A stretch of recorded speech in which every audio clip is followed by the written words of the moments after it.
How's it going, guys? This is Coastal Grappling Podcast, Episode 4, back after a quick hiatus. I've got Andrew and Brandon back from Grapplers Against Violence. We got the rash guard right up there.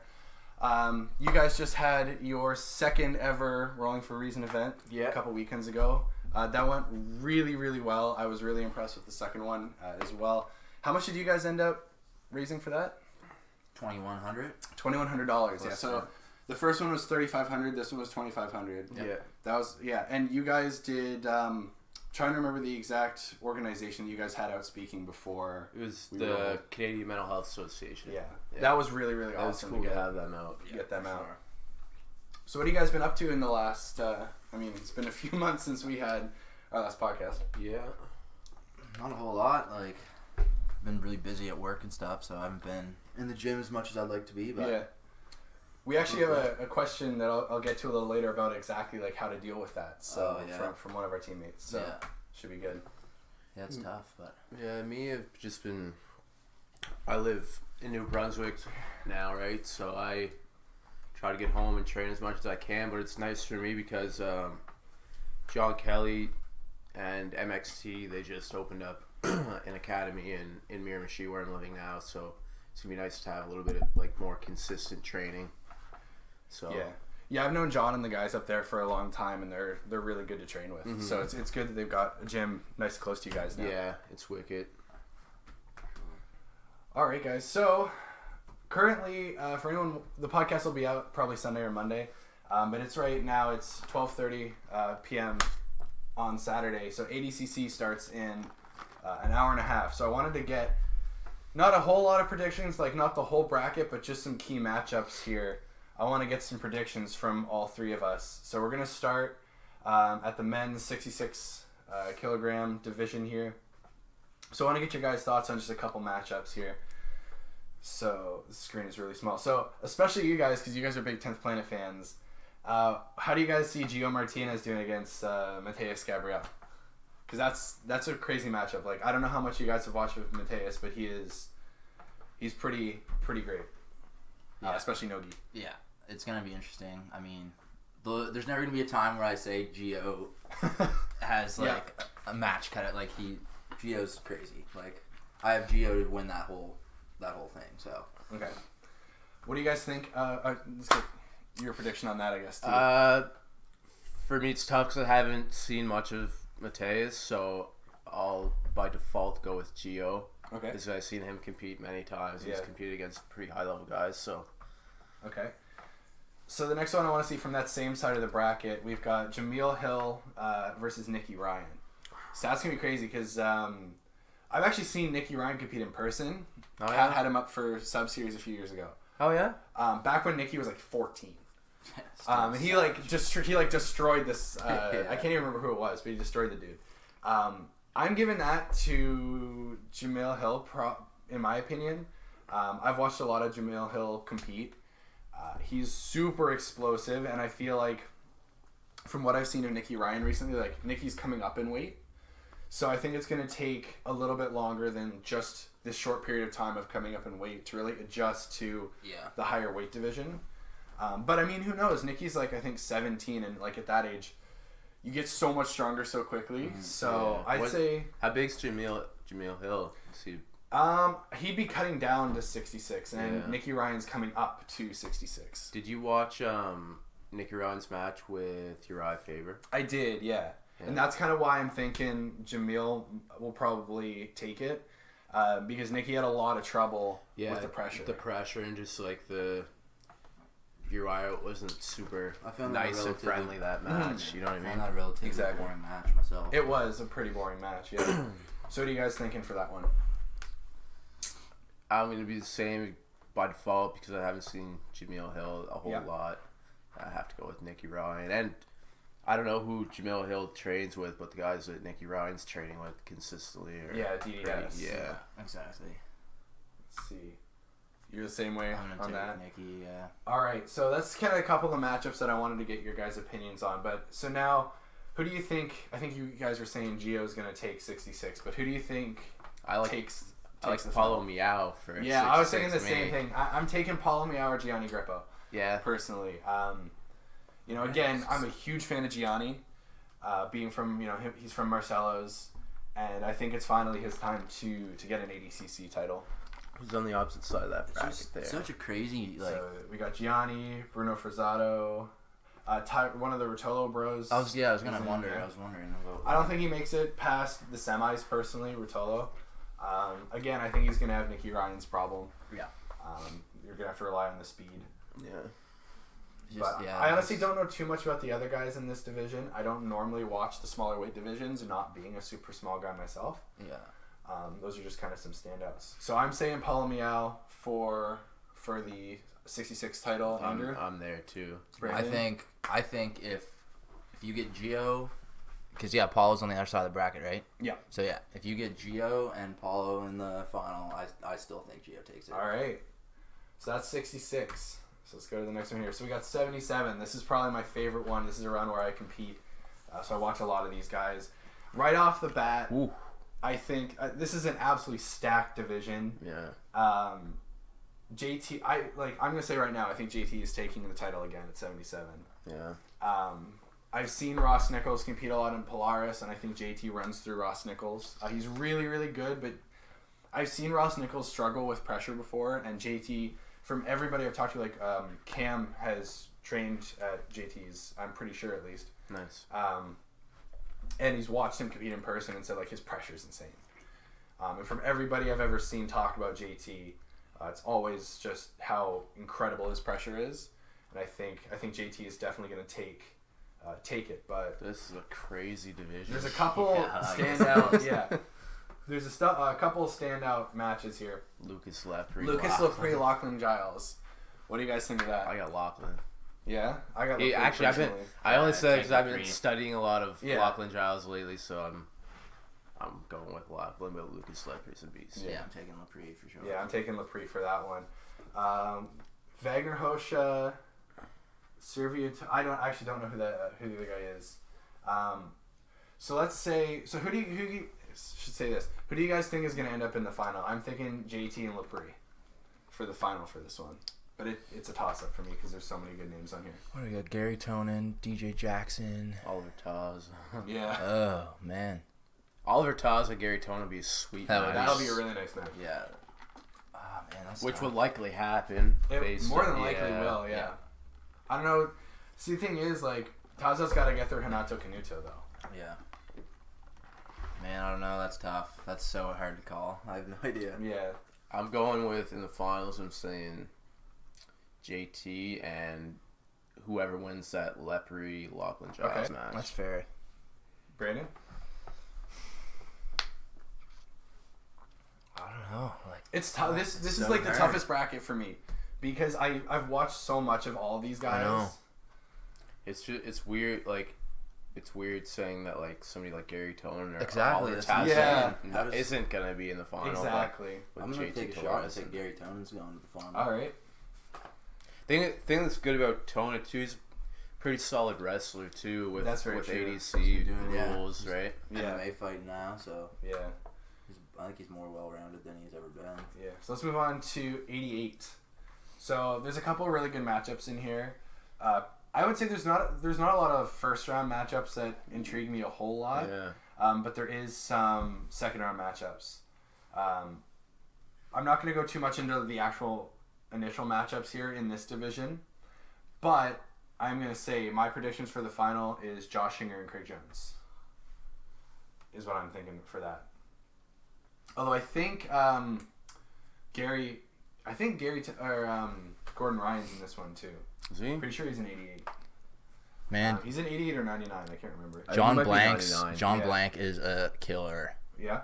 He trains at 10th Planet, and he won the last EBI, I think, the Combat Jiu-Jitsu one. Like, he's up and coming. 10th Planet Bethlehem, I think he trains with, Okay. Yeah, he's a monster like that. He could easily get there too. Like, I've seen him. He's pretty crazy. Here, I'll bring this over here for you guys. Yeah, let's see. A little easier for you to see. Josh Hinger, yeah, you can't go wrong. at Yeah. all. I mean, he's 3-time Nogi world champion. Yeah, Like, that's right. I would say Craig Jones. on this side of the bracket, it's going to be Craig Jones versus Rustum. Yeah. in the final. I think that is going to be a monster That match. is going to be a monster match. Rustam is probably the best wrestler in ADCC. Yeah, and that's where he's also like probably 98% bare. If you've ever Yeah. seen Have him. you seen it without a shirt on? Yeah. Like, it's fur. Yeah. It's crazy. I'll agree with Jo- you though, Pat, on that one. Craig Yeah, that's Jones true. and Josh Hanger. Yeah. Yeah. I like Josh Hanger in the finals on the crazy other match. side. Yeah. All right, so we're pretty much in agreement on that one. 99 plus. This is a crazy division. You got Nikki Rodriguez. This matchup I'm particularly interested in. Nikki Rodriguez versus Muhammad Ali. Okay. Oh yeah. Because Nikki's been tearing it up in a lot of Polaris. Where does he train? He trains with DDS. Okay, I know who this is. Yeah, he's a then, super jacked wrestler. Yeah. But Muhammad Ali is just an animal. Like, I don't know if you guys watched this past Worlds with Ali, or even 2018 Worlds with Ali versus like Marigali. Like, he was outpacing Nicholas Marigali. Mm-hmm. It's insane. So I'm going personally for the final. I personally think it's gonna be Ali Buchecha for the final. Where's Buchecha? Right up here, Marcus Almeida. Okay. But it could also be like Yeah. Kainan Duarte, Yuri Simões. I was about to say Yuri Simões is. Obviously, can't count out Cyborg, No. who's on the same side as Who's Ali. his first match? He's against Hudson Taylor. Don't know too much about Hudson Taylor. But I'm saying either Ali or Cyborg versus Buchecha, or I can't decide on like a specific one, but I'd say either Buchecha or probably Yuri Simões. I'd say, on the other side. I'll get in agreement with you. Yeah. I'm excited for the Nick Rodriguez match, though. I'm Yeah. curious to see how he does. It'll be really interesting. And ADCC is so world class. Like, What are you thinking for that, I'm Brandon? agreeing with you guys. You're agreeing with that? Okay. that's- Who's Galveo's super fight against? Felipe Pena. Oh, okay. All right, so we got 99 next. This is above 99. Yeah, so Gordon Ryan's in above 99. Shit, he got And big. Yeah. got Galval's big unit. training partner Barboza. right? Yeah. So for this, man, this is tough for me. I'm going to say Lucas Barboza has just been on a tear. Yeah. I'm going to say Barboza makes it to the final. I think he beats Gordon Ryan. I think he beats him Tim and Gordon Springs. Ryan's gonna be That wicked, would be a man. crazy match. I would love that. I think on the other side of the bracket, probably going to be Vinny Magalhaes or Jackson Souza. Yeah, Vinny's unreal. I think what they ended up doing is they kind of they stacked the left half of the division pretty heavy. Yeah, it looks that way, doesn't it? So yeah, I'm saying I know Vinny has a wicked guard. How's his Yeah. wrestling? Well, he's an MMA fighter, so yeah, he's gotten a lot better. I watched his UFC debut and it was pretty good. it's gonna be good. Yeah. I feel it, man. So what are you guys saying for the final match here for 99? I'm taking Vinny and Barboza. Okay. I'm gonna take Barboza in the final too against Vinny. All right. So yeah, we're in agreement there. So now we're on to there's two female divisions. This female division, Gabby Garcia is going to win it, and if she doesn't, I have questions. Oh yeah, of course. Above 60 kilogram for the women. So I'm just going to skip over that because I think we should all pretty much be in agreement there. Yeah, that's right. But under 60, my jiu-jitsu crush, Fiona Davies, Yeah. is fighting on this. I think she takes gold. She's again, the other side of the bracket's good. Like, Livia Giles is on there. I think she's going to have more problem getting to the finals than in an actual final match with this bracket. She's got Rikako Yuasa, probably, I would say, the best female jiu-jitsu practitioner to ever come out of Japan. I'm gonna. In her first match, so I think gold goes to Bia Mosquito. yeah, I think it's gonna come down to whoever wins the semis on that side wins gold. Yeah. What is the match length for ADCC again? I want to say it's either 8 or 9 minutes. I want to say. They keep it fast paced, short. Yeah, because the first half is pretty much wrestling only, Yeah. no points, and the second half is points. Mm-hmm. So that's all of our ADCC divisions there. So gotta. Can't wait, man. Oh man, I just wish we could watch it. I know. Oh, I'm thinking the same yeah. thing. Gonna hope for some pretty well updated websites. Hopefully, I'm keeping an eye on the Flow Twitter. They generally do a pretty good job of Yeah. keeping it up to date. Yeah. So we got a few topics here I want to cover today. cancel out of the ADCC stuff. Yeah. So, as someone who right now is not a shoulder injury, but who's nursing a bit of just a strained muscle on my shoulder, what do you guys like to do for kind of post-class recovery and injury prevention? Because I know everyone has a different way to do this. I've got my own kind of stuff I do. What do you guys do to keep yourself on the mats as much as you can? I always like to stretch like as much as possible, and on top of that, CBD cream. Yeah, that's huge. I ordered what was it, black belt CBD it's called, so ironically it's like it's made for jiu-jitsu guys or whatever. So I got, it's a pretty big tub, just cream to rub on, and then it came with like you know those like rub things, like the bingo dabbers. Yeah, like a bingo like dabber that, kind of but thing, it's like you roll it right on, so you can like you get deep in your muscles and stuff with that, so that helps. But yeah, stretching and CBD cream keeps me going. I like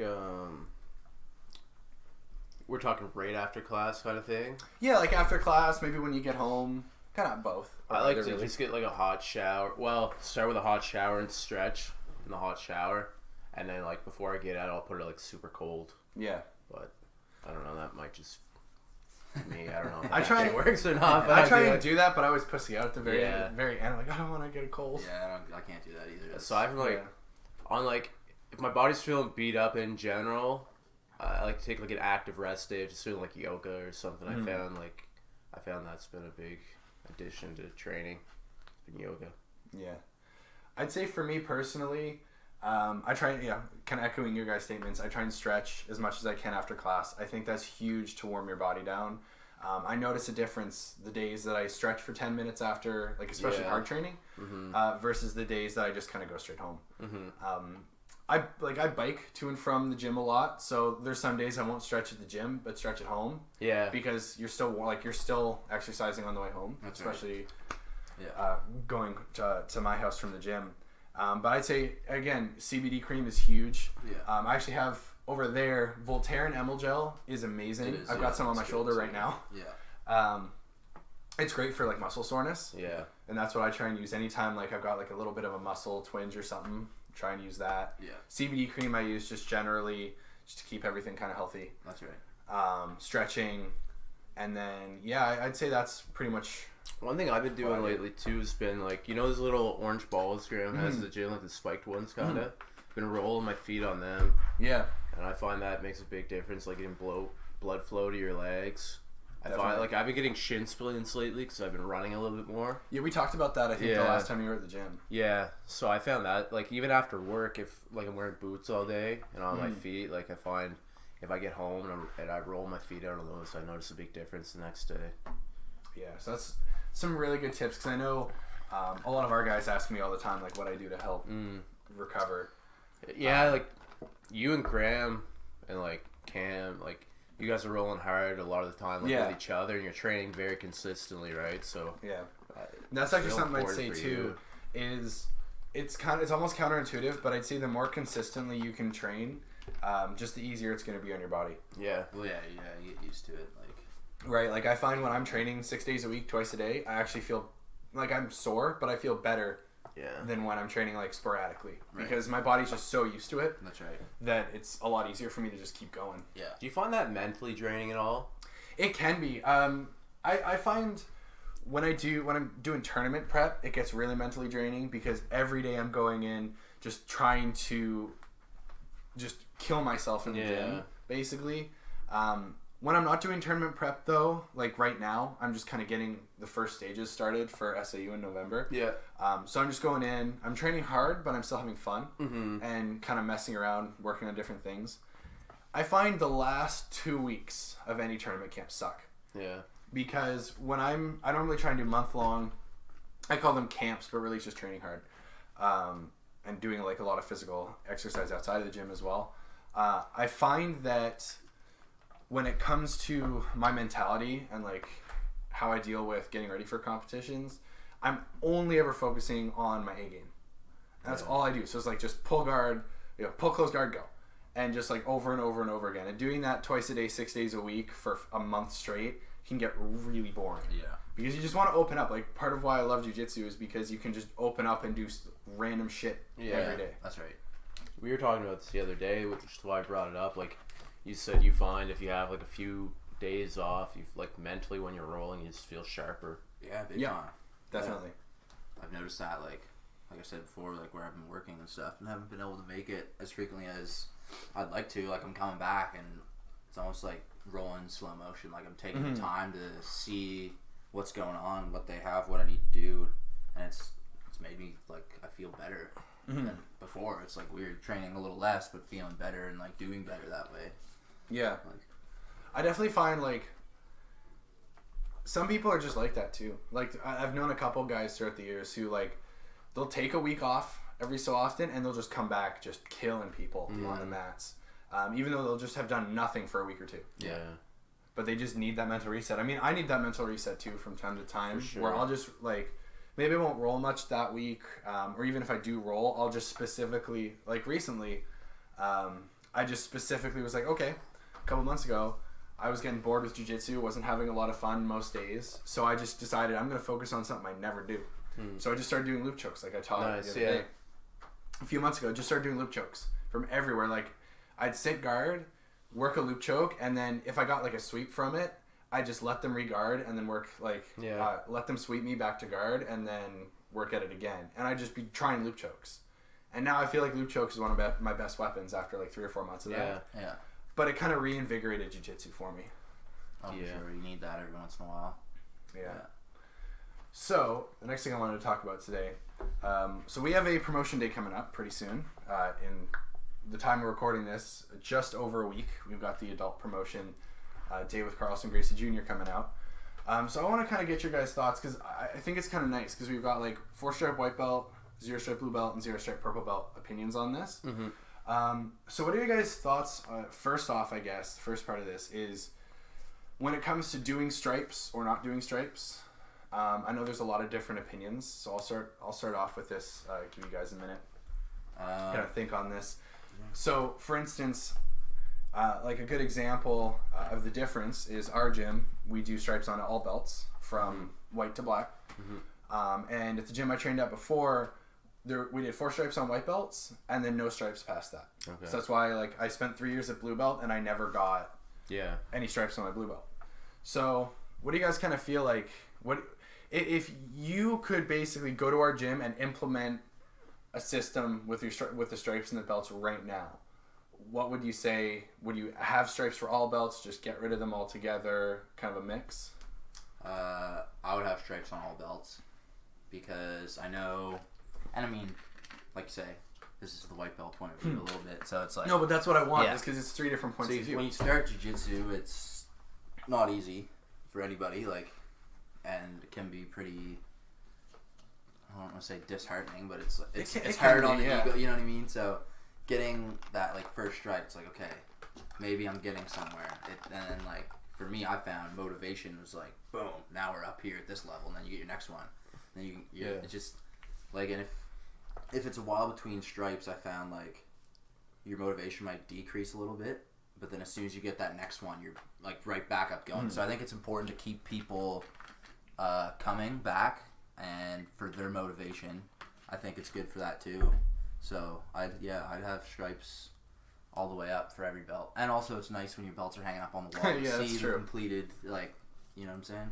Yeah. Andrew? At white belt, I like obviously exactly what he said. It kind of motivates you when you get a new stripe. Kids, I think especially it's really important for them because they like feedback. I think absolutely, yeah. And like they get a new color belt, it's probably a big deal for them. So at white belt, I liked it a lot. Blue belt, I don't care as much. If I get a stripe or whatever, it'd still be cool, motivate me. But I'm less, I guess, focused on that.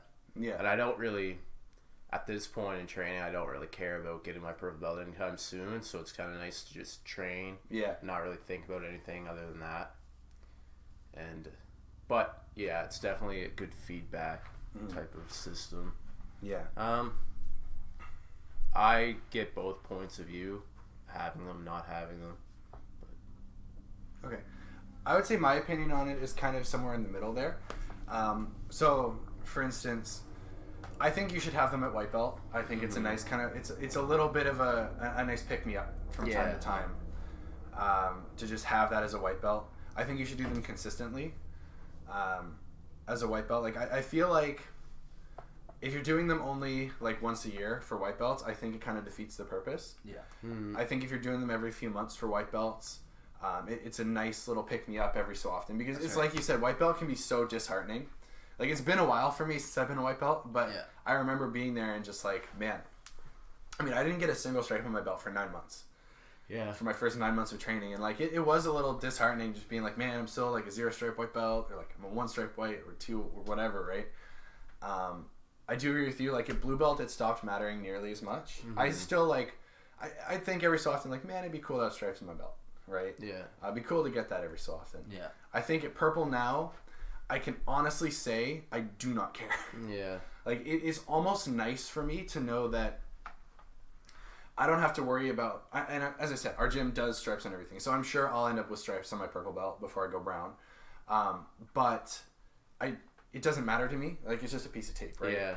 At the end of the day, it's an important piece of tape. Don't get me wrong, but it's just a piece of tape to me. And it's almost nice for me, inversely, to your point, as a purple belt, to not even have to worry about any of that. To just be like, I'm just training. Yeah. Right? And in a couple of years, I'll go brown belt or whatever, and that'll be cool. That's right. But I don't have to worry about, like, oh, I'm a 3-stripe purple belt. I'm getting pretty close to my brown belt, and now I got to start picking it up. It's just, oh, I'm a purple belt, and then eventually I'll get my brown belt. That's right. I get and like you're getting feedback when you're rolling with like Cam and Graham and Calvi. Like, I think you're at a level where you can kind of understand like where you fit, where you're at, and that's why it's definitely important. I would say even at blue belt, I think if, again, using the same scenario, if I could walk up to our gym now and just implement something, I would say white and blue belt get stripes, purple and brown you don't really need them. Yeah. But I think even at blue belt, because the difference between a new white belt and a new blue belt is pretty crazy, huge. Yeah. But the difference between a new blue belt and a new purple belt is so much bigger. Yeah. I found, like, even when I was a new blue belt, there was still new white belts that could give me a little bit of trouble when they were like athletic, really strong and big. Yeah. But now, like, as a purple belt, brand new blue belts don't really give me any trouble for the most part. Yeah. Right? Like, I feel like that golf is so much bigger, especially being like a year into purple now. So I would say having those stripes at blue belt is kind of a nice, again, picking up, because blue belt can be a long time. Yeah. Like, I spent 3 solid years at blue belt, and it's not even like I got my blue belt in like a year or something. It was closer to a year, just over a year and a half for me to get my blue. So the next part of that, and we kind of touched on that a little bit, if it was up to you, would you have belt promotions and stripe promotions just sporadically, just whenever your coaches felt like you were ready for it, or just like annually at a seminar, kind of like we do with Carlson coming out? Which would you prefer? I like both. Like, I like the whole thing about Carlson coming, and it's like a big event, and like everyone's there getting a promotion together, and you can celebrate, and like that's great. That's good for bonding and teams and all that stuff. But I also like the fact that if you get a big tournament win and you're on that high of like, boom, you get the gold medal, and then your coach comes behind you and slaps like a purple belt on you. I think that's amazing too. So I don't know. That's hard to say. It's very situational, but I like what we're doing now, and I like also the sporadic surprise belt promotions too. So it's nice either way. Yeah. Sporadic would be cool, but like you said, if you do that, you may not necessarily have the opportunity to have Carlson to come down and give you your belt personally. Yeah. So, but sporadic would be cool. You might be training super hard, but you might be feeling down, like just, bored with it or whatever, then all of a sudden you get a belt. So that, I can see both points of view. Yeah. So I'll share my kind of, because I've experienced both of these, both styles with my 2 promotions that I've had. So my blue belt, it was kind of a surprise, only in that we had Giuliano down at the time. So we had a promotion day. It wasn't like a huge, big seminar. We just had a promotion day. So I was surprised with it then. Like, I didn't know I was getting it. And I didn't even know that it was happening until like 2 weeks prior, the seminar. Or the promotion day, I should say. But I've had kind of that whole like getting there for a big promotion day. Belts are going to be handed out. You're just wondering if it's going to be you. Mm-hmm. And my purple belt was entirely by surprise. Oh yeah. I did not know we were doing promotions that night. Basically, what happened last year is, so we had a local tournament in the middle of June, like middle of June last year. AGT. We had the Fit Plus tournament, Mm-hmm. and I figured that was pretty much my last tournament that I was going to do for the season. So I figured if I was going to get my purple belt, it would either be right after that, or it would be when their head black belt was coming out at the time, because I was training for Shidokai still. Okay, yeah. So like a couple weeks passed and I hadn't gotten it yet. So I was like, okay, I just resigned myself to that fact. Okay, if I'm getting it this year, it'll be in October when when Edgard comes out. So we had the Pete McGregor Adaptive Grappling Seminar the first week of July last year. And then the Wednesday after that, we had a really hard training session. And then they came out with like a bag for belts, right? And two of my training partners got their belts, and they'd been like blue belts way longer than me. Mm-hmm. And then Courtney surprised me with mine, and I had no idea it was coming. Nice. Whatsoever.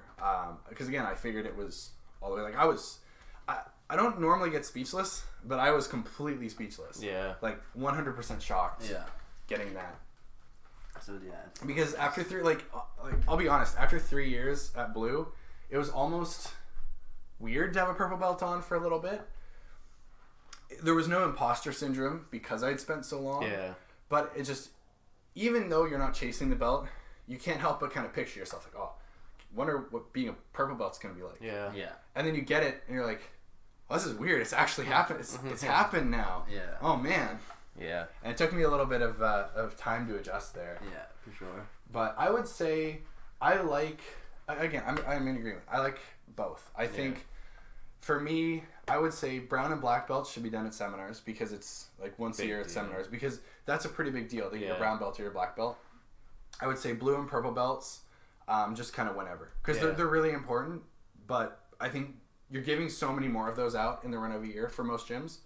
It's just a lot easier, like, to just do them every day, or like to do them just kind of randomly. Mm-hmm. Yeah. Man, you're getting me excited for this promotion, man. 1 week, man. I know. I can't wait. Almost there. Okay, so we're going to talk about tournaments for a little bit. So what are your guys' thoughts on guard pulling versus takedowns? Just kind of a general thing, but also like tournament, like, because I know a lot of people complain like, oh, jiu-jitsu tournaments are just guard pulling. There's no real takedown work. You know, how do we penalize guard pulling? Like, what are your guys' thoughts on that? Just don't let someone pull guard on you. Mm-hmm. Like, if you're gonna complain about people pulling guard, well, don't let it happen, or take them down first, or you pull guard first, or whatever. It's like, that's their A game, and you're here to win. Like, that's my thoughts on it. And if you don't like it, well, stop it. That's how I think of it. It's like, I feel like the people that are complaining about it obviously have trouble inside people's guards. There you go. I'm in agreement there. Yeah. I mean, my wrestling is nothing short of awful, so I like to resort to a guard pull. Yeah. So, I mean, maybe that is biased, but also it's like, I don't know. Yeah. At the end of the day, it's jiu-jitsu, it's not wrestling, so you can play off your back just as successfully as you can play on top. Me personally, I prefer playing on top, so often I try to get a takedown, or I try to kind of force them to pull guard. Mm-hmm. But if I were better off my back, or had like a go-to off my back, why wouldn't you pull guard? Especially if the guy has a lower center of gravity, you think you're gonna have a tough time getting underneath him and taking him down, then why not pull guard? Yeah, I'm kind of in agreement there. Like, the last probably 4 or 5 months, I've really fallen in love with judo. So like, I've been working so much on my takedowns recently that I haven't even been pulling much guard in the gym. Mm-hmm. But that said, I have competed a whole bunch. I've had a lot of competition matches, and I have pulled guard in every single one within the first 15 seconds. So I would say, I think, because a lot of people have this argument where like, oh, it's not realistic, it's promoting, bad actual like grappling with strikes involved. And my opinion on that has always been, if you're a purple belt, right? Because I don't think it's that much of an issue before then. But like, if you can make it to purple belt without having at least one takedown that you can hit on white belts, I have questions about your purple belt. That's yeah. Right? You should be able to take people down that are resisting at full strength that are untrained.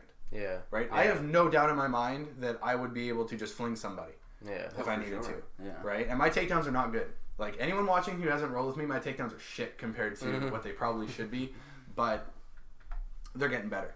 But in jiu-jitsu, like in sport jiu-jitsu, it's like you said, we're not wrestling, we're not playing, we're not doing judo, like we're doing jiu-jitsu, and a giant part of that is ground fighting. Yeah. So what's a great way to get to the ground is pulling guard. Yeah.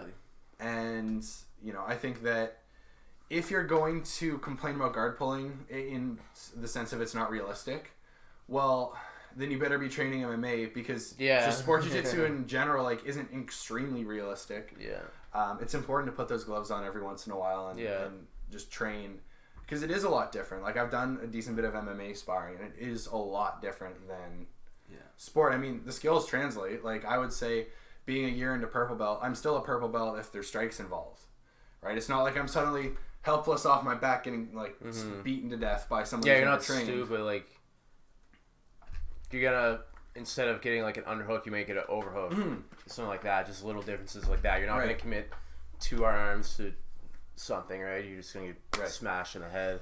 Exactly. Where do you stand on combat jiu-jitsu? You like that? I haven't watched too much of it, but I know the rule set and I've watched a bit of it. I would say it's cool. I loved watching Wagner Hosha just beat the crap out of people because he's got the perfect style for that. Yeah. But I would say, I was reading someone kind of made the comparison as like poor man's MMA because just palm strikes, which is fine. I think it's cool. I don't think it's exactly what Eddie Bravo envisioned, and I think it's one of the reasons it's kind of going away. Because I don't think it's wholly realistic to just, especially because you can't really slap once you're on the ground, can you? It's just kind of... No, you can. It's only on the ground, yeah. Sorry, it's only on the ground. Yeah. That's what I meant. Yeah. It's not really realistic that, you may as well allow slap standing, but if you allow slap standing, you may as well be doing MMA. Yeah. I think it's cool. Some people have said it's a novelty. I don't think it's that. I think it's another cool rule set to do. The more rule sets we have, the better, in my opinion. Yeah. It's cool seeing traditional pure BJJ guys compete against former MMA fighters, and I like that aspect of it. Yeah. Speaking of that actually transitions perfectly. So, what rule set do you guys like competing in? Gi, no gi, not gi or no gi, but the actual rule sets. What's kind of your favorite to compete in that you have done or that you'd like to do? Sub only. Yeah. Yeah. I expected that. No gi sub only. I think we both stand there. And I don't know. I have a weird style. I think both of you can agree to that. A lot of the submissions I use, not against everybody, but against you guys and people better, are submissions that I can't do for a long time in a tournament, right? Yeah. So it's I would like to be able to roll in a sub only, all subs legal kind of set, but I know that's not gonna happen anytime soon. But that's what I would prefer. You should try to join an absolute or something. Cause a lot of the time they do all subs. If you do that's true. Yeah, especially the local ones. Yeah, that's true. You should. I think you do probably pretty well in that because of that. Yeah, you've trained a lot of leg locks a lot earlier on than a lot of people. What do you say, Andrew? What's your... I'm the same way. No gi sub only. But I'm starting to try to appreciate the gi a lot more. Yeah. So I'm curious to compete in the gi. But I'm not a big fan of points in the sense that once you're up, you don't have a real obligation of doing a whole lot more. Wherein sub only, you can pass the scar, you can be on top, you can be dominating the guy, but unless you finish him, it's you guys are on a level playing field. Yeah. I'm not a big fan either of, there's certain sub only where if after the time limit and there's no sub, it just goes to first point scores. Yeah, I don't like that either. Not a big fan of that because it's usually the better wrestler wins. Yeah, if you're a good wrestler, why would you not, like, if you know for a fact you're a better wrestler than the guy, why would you not just defend, survive the first X amount of minutes and Dump 'em. do That's your what go-to happens. takedown, which, yeah. That legitimately It's fun, though. I have competed, and I've won that way. I've gone overtime and taken a guy down and won. Yeah. But I would rather get submission. Yeah. Yeah. Yeah, for sure. I would say I'm going to go... It's not points, although almost all of what I've competed in is points tournaments. I would actually say gi sub only is my favorite. That would be cool. Yeah. Because I think I've done one gi sub only tournament. It was really cool. I can't remember which one it was. I think it was at white belt. But because for me, like you guys know, I have a very... Like, I've got good pressure, but I have a very flowy style. Yeah, you do. And what happens a lot... What kills me a lot in tournaments is that I end up leaving a little space, like just trying to sub hunt. Mm-hmm. Right? Mm-hmm. And it puts me down on points, then I lose on points. Whereas, like in a sub-only tournament, I could just be sub-hunting 24/7. It's frustrating because, like, in that sense, you're almost penalized for trying to finish the guy because you might be giving something up a little bit to go for something. Yeah. I will say, though, what I love about... Because, again, I'm a huge nerd, and, like, so metagaming and stuff like that is really fun for me. Mm-hmm. And just thinking of, like, the strategy behind it all. So points tournaments can be fun in that sense because you got to think like, oh, well, if I get 2 points and like get up, I got to somehow avoid being called for stalling, but still not lose my point lead, which means I have to look like I'm doing stuff. So it kind of adds. So are you conscious when you're rolling in the gym? Are you conscious of points? Like, are you thinking that? To an extent, when I'm getting ready for tournaments, I definitely am. Mm-hmm. So like recently, the last couple of weeks, starting to get ready for SAU. I've definitely been thinking like, okay, just got a guard pass. I'm up 3 points. Okay, got to mount. I'm up 7 points. Oh man, he swept me. You know, he reversed and swept me. It's now 2-7, right? Or whatever. And keeping track of that is so important because you don't want to have to look up at the refs table to see the points. You want to just have it in your head. Because if you look up at the refs table, that is kind of focus you're taking away from the match. And you really, especially I found at Purple Belt, like it lost me the match in Ontario, is I just lost focus for like a split second and I got ankle locked in the last 30 seconds when I was up 10-0.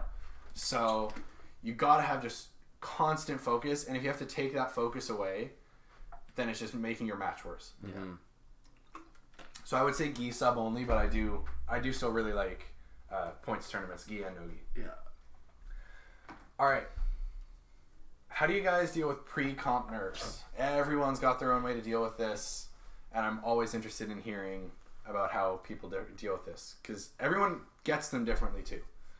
It's not kind of one singular experience. Honestly, the only time I had pre-comp nerves was the first time I competed. I don't know why. Like, I get excited, but I never get like butterflies or super nervous. Yeah. But my mouth gets so dry, and there's nothing I can do about it. Like, I can drink 5 gallons of water, eat whatever, dry. As soon as I dap hands and start rolling, dry. Can really breathe. Like, so I don't know if that's how my body's dealing with it. Like, so maybe I'm subconsciously nervous, but it's just like, man, the dry mouth, like I can't solve that. It kills me. I don't know, but I try and just visualize myself rolling the entire time and just get more psyched up than worrying about who I'm rolling with and what's going to take place. It's like, I know what I got to do. I just feel extra overconfident. Like, I know I got this. Like, I know what I can do.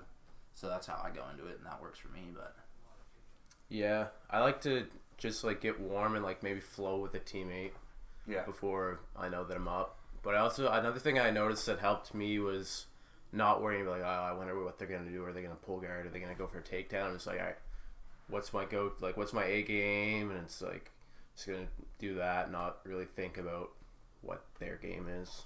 Definitely. I find that helps. I still definitely get like nervous and stuff, but not nearly as bad as like my first couple tournaments. Yeah. I think for me, like, how I've dealt with it is kind of evolved over the years. So, like when I first started competing, like I'd get super nervous. And, I'd just be pacing around and I wouldn't warm up properly and I'd be like in my own head. So what I've kind of found the last year or so, and it was from watching a jiu-jitsu video actually. He had a video on how to deal with competition nerves, and it really clicked for me. don't try and like block out the anxiety and the nervousness and the excitement. Like try not to feel that, because then you're just mentally focusing on just like not thinking about that, right? It's like when you have something super big coming up the next day before you go to bed, and like you're just trying not to think about that thing because you don't want to be excited, and then that's all you can think about. I find it's the same thing with competition nerves. Is like if all you're thinking about is not being nervous, then you just get even more nervous. That's right. Yeah. So I just try and like let myself feel it, you know, let myself experience like the butterflies, and like just remind myself like I'm going out here like because I want to and because it's fun, right? Like every single time I step out on that mat, the first thought in my head when I like bow onto the competition mat is like, all right, this is where I should be right now. Yeah. This is where I need to be competing.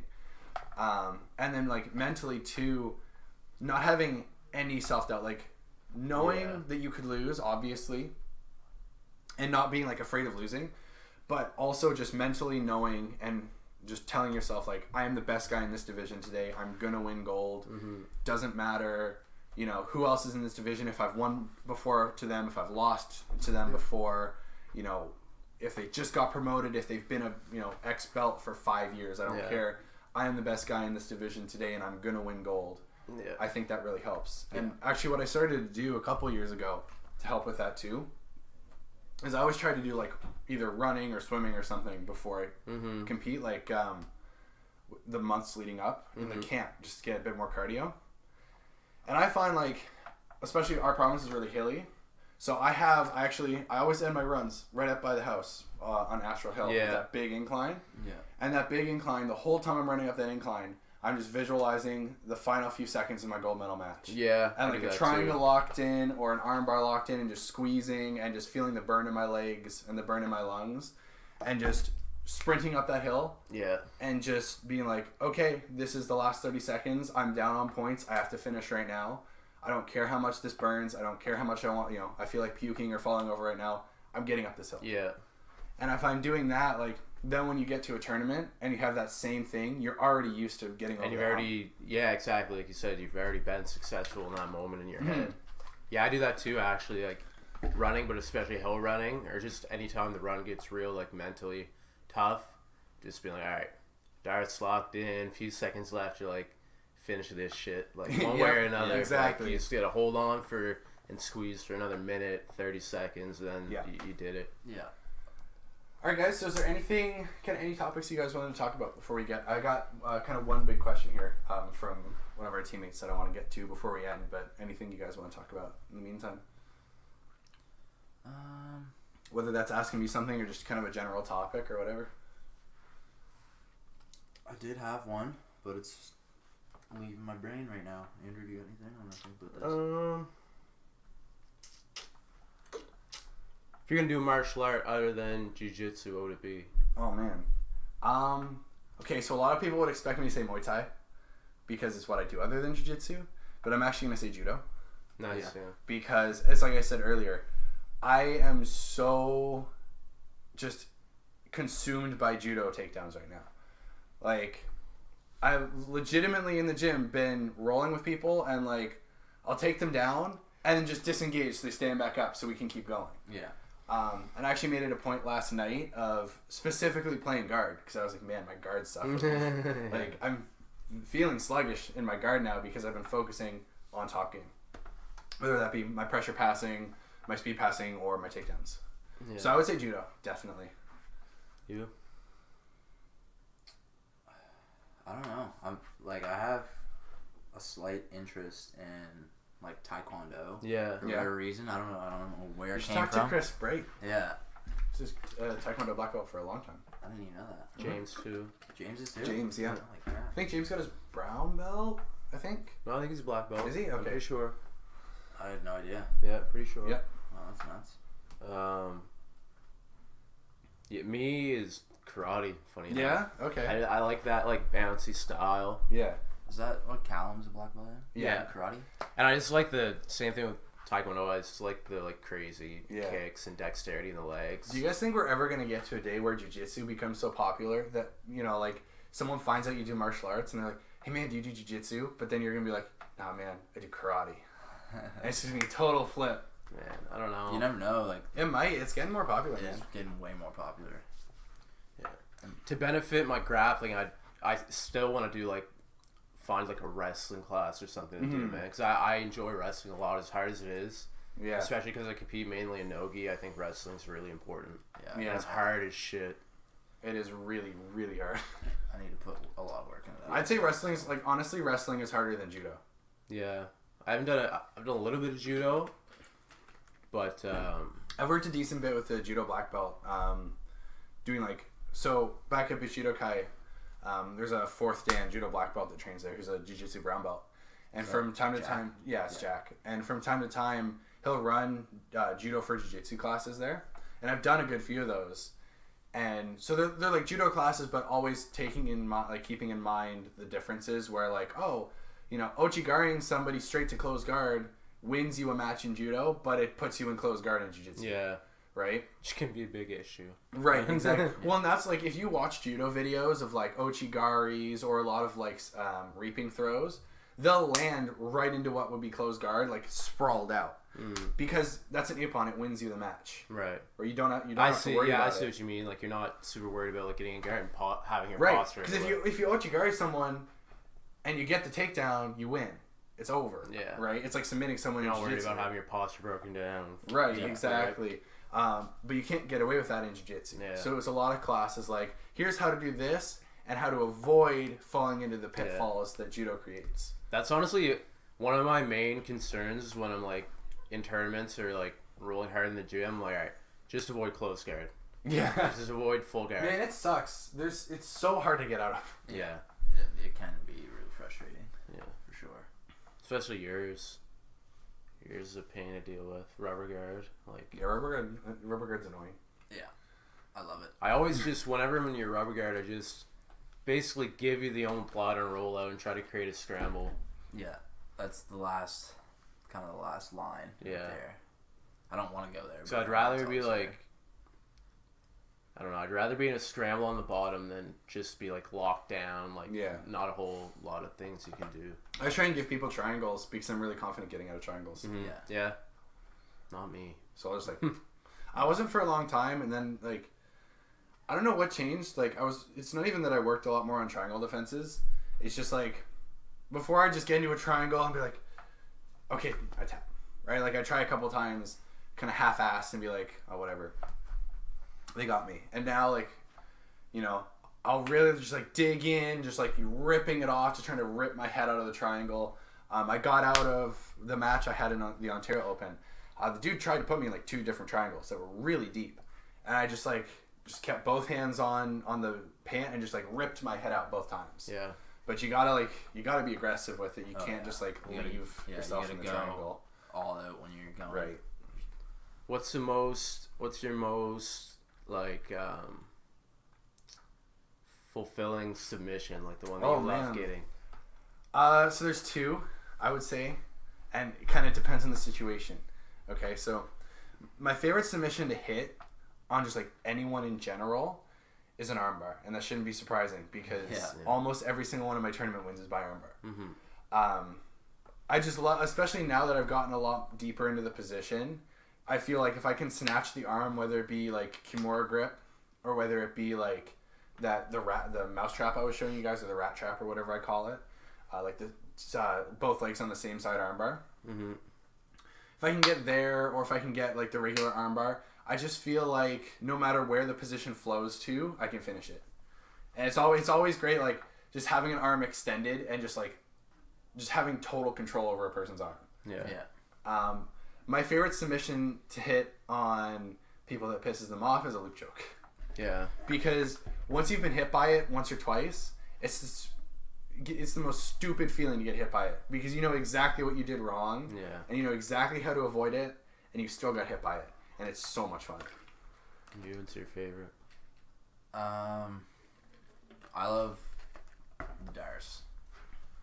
Like just being on top with the pressure, and then like the squeeze, and then you're like dropping to the side. You're just like, I know this is so tight. Just waiting. And then other than that, I love my calf slicer from the truck. Like, you give me that all the time. Yeah. I like the darts too, but I like landing it like in like a crazy scramble. It's like it's like move, and then all of a sudden right like they make that mistake of like having their arm like kind of cross the center line a bit, and like sneaking that in right away. They're like going shit. Yeah, and just right into it. Yeah. I've been finding ways to get that arm across like when I want it to, instead of like playing on like waiting for them to instinctively go for the underhook and then kind of, but like I've been putting a lot of pressure down when I'm in like top half guard or whatever, and I'm just like leaning my chest on top of their arm like when it's tight, and then like I'll start like pushing it in, and then I'll like wrap my other arm around their head just to like get ready for if it does open up, I can just shoot it through and lock it. You caught me in a darts the other day, and that's the first darts I've been caught in a long time, because I attack them so much that I just naturally am pretty good at defending them. Pretty good at like rolling my shoulder out and just like making them kind of go to north-south or something. But And gi, I've been like getting like a pistol grip on the sleeve, and then getting like behind the tricep, and then once you're down like that, like from when you're like on top of somebody, right? So you get that, they're on their side like facing you, and you get that grip on their top arm, because that's the arm that you want to come underneath. So I get that, and then as soon as I'll just give it like a yank that way, and then shoot through. Yeah, makes sense. It seems to be working, so I'm gonna keep trying that. Yeah. All right, guys. Anything else? Any other topics that you guys can think of? Got the question loaded up here. Okay, so we'll kind of finish up with this question here, coming from Colton, one of our white belts at the gym, who hasn't trained in a while. Just part of the question. So, Rushton? Yeah. So basically, so I'll read the message out here. So back in April, he quit his job so he could work somewhere with better hours so he could actually train. Then he reopened a hernia and can't do any kind of real physical activity until he gets surgery. He's going really crazy, kind of not being able to do anything. Says training is like the only thing he wants to do right now. Yeah. So the question is for the three of us: what are our suggestions or tips for things you can do when you're unable to train, whether it be watching old jiu-jitsu videos or whatever? And I mean, you haven't been able to train all that much recently yourself, so I figured this would be a really good question, because I'm sure you've kind of been feeling a little bit of that recently. Yeah, for sure. I stay really active mentally all the time, even when I'm not training. Like there's not a day that goes by where I'm not thinking about jiu-jitsu. And let's say I don't see the gym for 2 weeks, like I'm still every day I'm thinking about jiu-jitsu some way, like thinking about different techniques and ones that work for me and things I want to try. And then also the studying aspect. It's like if you're out for X amount of time, like just watch videos, technique videos, watch rolls, because even watching rolls with these high level guys like ADCC today, you're learning so much watching them roll, because you're seeing how they're reacting to all these positions that you find yourself in on a day-to-day basis. Like, yes, they're best in the world, but they're positions that we work on. Like, you know what I mean? Like, they all use the same stuff. Like, it all works. So it's like, okay, what's he doing to deal with this underhook? What's he doing to deal with this De La Riva hook? How's he getting out of it? Like, and I'm always aware of that when I'm watching videos. I pay close attention, and some people might not. I don't know. But that's the way, like, I'm a very visual learner. So just watching technique videos, watching rolls, and keeping my mind active, I find is not, obviously not as good as being in the gym, but it's the next best thing for me when I can't be there. Like, yeah, it's something. Yeah. You go next. Well, I was actually going to say, like, I can't really speak too much on this, actually. Yeah, I guess. The longest in 6 years I've been out of jiu-jitsu is 2 weeks. That's crazy. When I minorly sprained an ankle, almost getting run over by a car. That's it. That's a funny story in and of itself. And I'll give you time to think, and I guess I'll talk about this for a minute. So, moral of the story, guys, never assume at like 5:30 in the morning any driver's actually going to be paying attention to crosswalks. So I was coming home from an overnight shift at work like 2 years ago now, and it was like maybe like 5:36 in the morning, just walking home through like the back roads past Cole Harbor, and there's like a blue car stopped, and there's like a street light right under it too, like right under the crosswalk. where I was, and there was like a blue car that like pulled up as I was walking and like stopped, came to like an actual full stop. So like looked at the driver and was like, okay, cool, I'm good to go. And I started to go out, and I got like in front of the car, and it just like hit the gas and started to go. Holy like shit. full speed. So at like after working like an 8 or 9 hour shift, being up all night, I managed to like just stumble out of the way and like just miss getting hit by this car, and it just like sped off before I could like look back. It was like all the way down the road already. I didn't feel anything at the time. Was like super hopped up on adrenaline for a while. Yeah, I bet. Came home, chilled out for a couple hours, and went to bed. I was just basically gaming all day that day anyway, so I wasn't on my ankle much. And then I went to work, I think that year, so that was a Tuesday morning. Then the Wednesday I went to work, and I got about an hour into work, and then I could barely be on my ankle. So I got it checked down. I was like, oh yeah, it's a minor sprain. So then I was off. I was only off the mat for 2 weeks, and then I just kept it like wrapped up and taped, and then really safe for a couple more weeks, and I was good. Yeah. So that's all my stalling that I can do for you, Andrew. I would basically what Brandon said. Just I think just trying to keep like mentally engaged in it somehow, whether that be like just thinking about your own game. You could write out like a map of like, all right, here's my go-to like techniques off my back, off my guard, or on top in their guard, things like that. Technique videos. You can always come to the gym, man, if you want to just come watch. That is what I was gonna say. Yeah, come watch, stretch while like if you can stretch, like sit on the wall and stretch.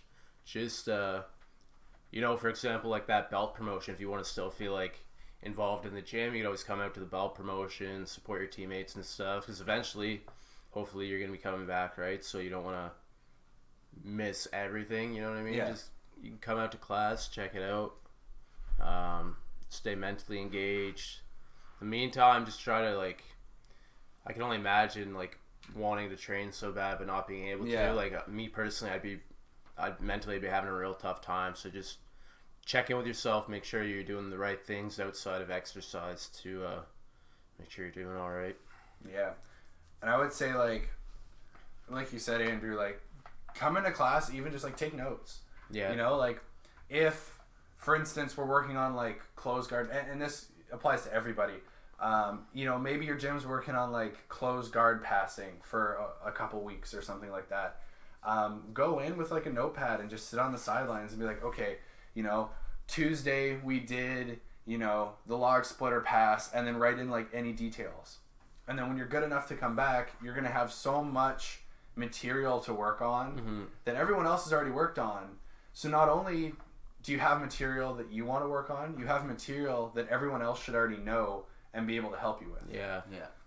I think something we touched on earlier too, like time off. Sometimes when you come back from time off, mentally, like I find, like we were saying earlier, you're a little bit sharper. So like it is ultimately it's shitty that you can't train, but it doesn't mean that when you come back you're gonna be super far behind. I think it just depends on what you do in your time off. That's right. Yeah. Study, show up, and just watch, message people. Yeah, like talk about jiu-jitsu with like your teammates. Yeah. Like that is the best thing about jiu-jitsu, and I was just explaining it to someone the other day, is like that doesn't train. And I was like, there's something, because jiu-jitsu is so niche of a sport still, there's something that just like have you guys seen Step Brothers? Yeah. So there's something so like like, did we just become best friends? Yeah. The second you meet someone and you find out they do jiu-jitsu. It's true. Like I remember working on cash the one day at my old job, and like I was wearing one of the old Abaya competition t-shirts, and some dude just comes up to me, he's like, hey man, do you train jiu-jitsu? Like while I'm working cash. I'm like, yeah, I'm a blue belt. It's like, cool, me too. And we just had this just little moment of just like, man, we both do this super niche thing. Yeah. Super hard thing too. Especially like once you make it to like blue belt or a higher belt, like if you meet someone that does jiu-jitsu and you tell them like, cause it's happened to me as a purple belt now a couple times, like, oh shit, you're a purple belt. Like, damn, like you've been doing this for a while. And there's that instant amount of respect. Yeah. No matter the belt. But of just like, this shit's hard and you've managed to stick through. right? So that it tells you a little bit about a person's character. That's right. Yeah. When you meet someone like that. Another thing I really like about jiu-jitsu, and actually Russell Brand, if you read his latest book or if you watch his podcast with Rogan, they talk about like how jiu-jitsu still has like respect of a hierarchy. Mm-hmm. You know what I mean? Like purple belts, brown belts, like, you know, these guys have kind of been through the fire already. Yeah. And like, if you get to that level, you've had ups and downs, you've gone through injuries, you've gone through hard training sessions, like, and you're still there. And like, he talked about how like the brown belts, black belts, purple belts, they all like, oftentimes they have control of the music or like something like that. It's kind of cool to be like, there's a hierarchy of things and a certain respect where like, you're not going to disrespect anybody, because if you're a white belt and disrespect a brown belt, you have to answer to that person eventually. You know what I mean? So I kind of like that, and it's very uncommon in jiu-jitsu, I find, to have any type of disrespect like that. Because like I said, you eventually you're gonna have to answer to that in a physical way. Yeah, that's right. Exactly. Well, and I'd say too, like, when it comes to anything like that, when it comes to like, oh man, I have to take time off of the mats, or I have this injury that I'm trying to like work around, or, you know, jiu-jitsu just isn't fun for me anymore, like I'm stuck in a rut, or like any of these problems that you see people like white belts have and like ask about, remember that like, never feel like, oh, I can't ask that purple belt or that brown belt about this because they're going to think I'm stupid. Like, we've all had that before. Like, I've lost track of the amount of times that I've been like, man, I fucking hate jiu-jitsu. Like, I'm like rolling like shit. I can't remember any techniques when I'm rolling. You know, I'm just not doing well. And then you get over that and you're like, oh no, this is why I kept doing this in the first place. I love jiu-jitsu. It just sucks sometimes. Yeah, you're gonna go through ups and downs. Yeah, for sure. And if anything, it's the opposite. Your higher belts are probably going to be more receptive to you come into them because, like I said, we've been through that, right? Like, you know, in my particular case, I've never been yet through being out of the gym for multiple months. But I'm sure at some point a knee is going to give out, or I'm going to like tear an AC joint or something, and I'll be out for a few months at some point. I mean, I'm planning on doing jiu-jitsu until I die. So at some point, I will have to take time off the mats. And when that happens, I plan on talking to our brown belts, our black belts, and be like, hey, I know you've had time off the mats. How did you deal with this? How did you keep yourself sharp? You know, I'll be talking to them. So don't feel like you can't talk to the higher belts at all. Yeah, that's right. I think everyone wants to be helpful too. Like, oh, absolutely. To feel like, okay, from where they started, you're like, I didn't know anything. Like, I was always asking questions, and now they're the person that can answer the questions. So I think everyone feels good about that too. So I think everyone's open to questions. All right, guys. Well, I think we got through pretty much everything. Yeah. We're a little over an hour. Thank you guys for coming again. Thank you, man. Really great to have you guys out. Is there anything you guys want to talk about grapplers against violence wise? If you have anything you're kind of thinking about, anything coming down the pipeline or anything like that? Nothing super set in stone, planned out, dates set or anything like that yet. I mean, we got goals and things that we want to hit and things we want to do, but that'll all be in time. You can't have everything at once, and we're still relatively a new brand, so it's going to take time to build it and get it to exactly what we want. But like I said before, we want to be able to have tournaments and super fights and all this kind of stuff, have more apparel and all that stuff down the line too. So we're trying to think of ways, the best way to get that done. And like I said, it's going to be in time. It's going to take some planning, like an extensive planning. Yeah. I'm sure we're going to have problems and issues to deal with along the way, but well, I think if the first two Rolling for Reason events are any indication, I think you got some support behind you guys. Yeah, so. For sure. And we want to keep doing those. Yeah. Probably twice a year or something like that. Right? So we'll have another one in the winter probably. Yeah. Cool. The only thing I'll say is just thank you again to everybody who bought a rash guard, messaged us on Instagram saying they like what we're doing, showed up to the events. Just thank you. It does mean a lot to us. Like, even I was going to say to you yesterday, Pat, like, even you just wearing the rash guard all the time, like it's probably not a big deal to you. Just grab it and throw it on. I like it. Like, but for us, man, like it's super cool for us to have like designed something, put like time and passion into it, and see people actually like it and they wear it. So that goes for anybody. If you're out there wearing a rash guard, thank you. And yeah, it was super cool to see Jason wearing the rash guard in the picture with John Donaher and Gordon. I was gonna say, like, we've had those pictures. There was pictures of some Atos HQ guys wearing them the other week. Yeah, Hoodrich with Can't remember who it was. What was his name, man? Was it Dominic Bell? No, it might have been. I can't remember. One of the Atos guys was wearing one. Yeah, it's cool, man. We appreciate it a lot. It means a lot to us. And anybody who doesn't have a rash guard, we're working on it.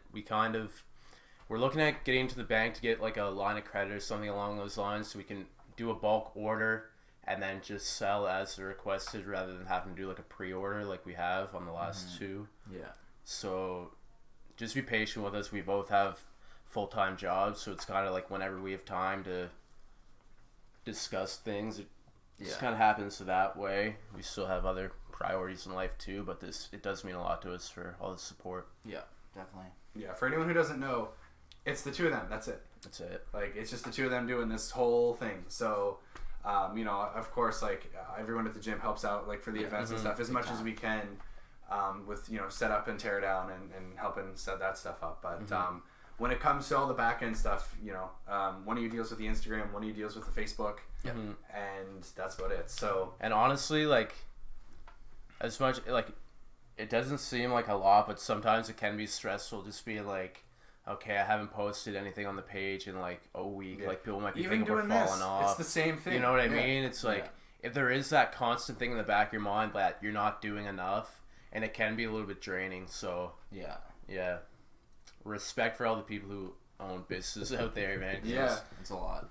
It is a lot of responsibility and time, effort. Yeah. No, even for this, like, it's like I said, I was on a little bit of a hiatus, was doing some other stuff. And in the back of my mind was like, I gotta record another podcast. I want to grow this podcast. I gotta record another one. So I was glad that you messaged me and you came down. You're like, man, we should do another podcast. Like, yes, great excuse to do another podcast. Yeah, well, it works for both of us, right? Like, we get the chance to talk about our brand and talk to you and hang out, and you get to promote your Coastal Grappling podcast. Exactly. So. All right, guys. So, what's the Grapplers Against Violence social medias? Just plug yourselves for a couple minutes here. On Instagram, it's at Grapplers Against Violence. Our Facebook, Grapplers Against Violence. Our email, grapplersvs versus violence@gmail.com. I made a post yesterday, actually. Anybody, if you ever want to message us, talk, shoot the shit, not having a good time, just want to vent, message us, we'll talk, man. Like, pretty open. Yeah. Same goes for me, like, on any of my stuff. If you guys, it's like we said earlier, like, jiu-jitsu guys want to talk jiu-jitsu, but even if you guys don't want to talk jiu-jitsu, like, anybody out there having a tough time, keep your head up. Yeah. All right, guys. So, again, if you guys follow the Instagram, Pat_BJJ, the YouTube account, Coastal Grappling, and I will have this also on pretty much wherever podcasts are. So, Google Playlist, Apple Music or Apple Podcasts or whatever it is, Spotify. It'll be on YouTube as well.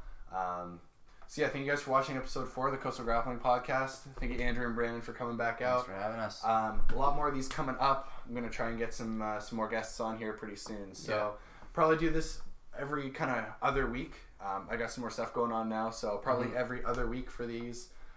We got video now. We got hopefully better audio. So thank you guys for coming on. Cool. Thanks, man. See you guys in the next podcast. Thank you, guys.